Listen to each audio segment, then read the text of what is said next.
Liepājā būvē, un to pamanīs ir ik viens, turklāt nereti gan no liepājniekiem, gan pilsētas viesiem izskan jautājums, vai ir vēl kāda iela pilsētā, kas nav izrakta. Līdzīgs būvdarba apjoms ir bijis jau arī iepriekšējos gados, bet tad tas nebija tik ļoti saistīts ar ielu infrastruktūru, līdz ar to mazāk pamanāms. Arī naudas izteiksmē cipari ir līdzīgi. Gan 2011. gadā, gan 2012. gadā pilsētas infrastruktūrā ir ieguldīti aptuveni 30 miljonu latu gadā. Līdzīgi tas būšot arī nākamgad. Es varu minēt kaut vai Lazaretes ielas izbūvi, es varu minēt gan Zemnieku ielas rekonstrukciju, es varu minēt arī saucamos tranzīta ielas posmus, tas ir Brīvības ielas posms no Zemnieku ielas dzelzceļa pārbrauktuves līdz Dzelzceļnieku ielai. Tāpatās arī darba kārtībā ir Ganību iela līdz Klaipēdas ielai un no Ķemes ielas līdz Klaipēdas ielai un arī Klaipēdas ielas posms līdz pilsētas robežai.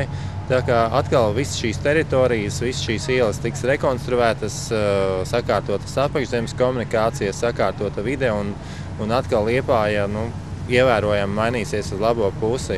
Vēl 2013. gadā būs iespējams realizēt mazākus, bet ļoti gaidītus projektus, piemēram, Čakstas laukumu un skvēru pie Tirdzniecības centra Kurzeme rekonstrukcija, kā arī nozīmīgi projekti pilsētai un tās sasniedzamībai – lidostas rekonstrukcija. Atgriežoties pie šā gada projektiem, tad likumsakarīgam nobeigumam tuvojas abi lielākie šā gada projekti – Zirņu ganību ielas rekonstrukcija un tramvaja līnijas pagarinājuma izbūve.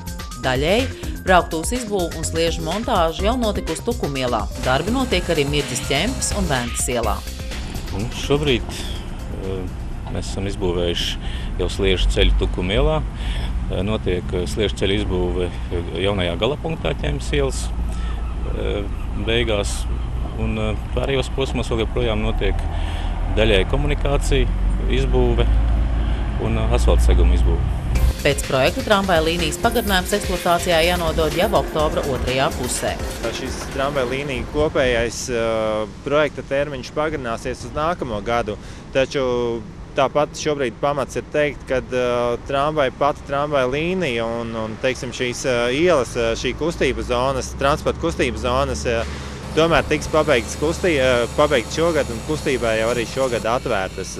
Taču dažādi saucamie atliktie darbi, labiekārtojums, stādījumi, sējumi, ja to tomēr ziemas apstākļi neļaus un nedrīkst darīt, tie tad tiks uzsākti un pabeigti pavasarī.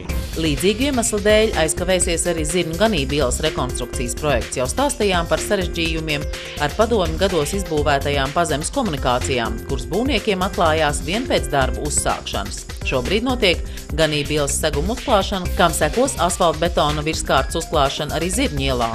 Un tad jau šis sarežģītais projekts būs pabeigts. Projekta gaitā izdevies iekonomēt naudas līdzekļus, kurus izmantos vecā dzelzceļa tilta rekonstrukcijai, pārveidojot to par jauku un romantisku atpūtas objektu. Šī milzīgā Zirņu ielas un ganību ielas rekonstrukcija, viņa reāli izmaksās, šobrīd var prognozēt apmēram par kādiem 500 000 latiem lētāk. Dzelzceļa tilta rekonstrukcija, dzelzceļa tiltiņš, kas ir paralēli jaunajam tiltam, kad mēs viņu varētu sakārtot. Šobrīd tehniskais projekts tiek izstrādāts. Lielos vilcienos ir paredzēts, ka tas varētu būt dēļu klājums, drošas šīs margas ar izvirzījumiem uz ezeru pusi un apgaismojums.